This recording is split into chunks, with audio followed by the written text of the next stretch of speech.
How to update payment method on Crunchyroll. It's pretty simple and a quick process, so without any further delay, let's jump right into the video. First thing first, you simply need to move into your application Crunchyroll.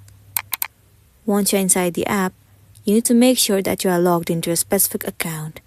Once logged in, it will land you on this home page. At the bottom right corner, you can see the option of account. Tap on it. Scroll down and over here you can see the option of membership. Click on it. Well, for you to have payment method option, you must convert your account to premium version. Once you buy the subscription of Crunchyroll, then the payment method option will be available to you in this page. After that, you can add any of the payment method that you want to, or you can also change and update it by removing the one that you have already entered. Once removed, simply enter the new card details and then click on confirm. If all of the informations are correct, your payment method will be added and then you'll be good to go. So that's the end of the video. If this video helped you, give it a like and check out our next tutorial. Thank you.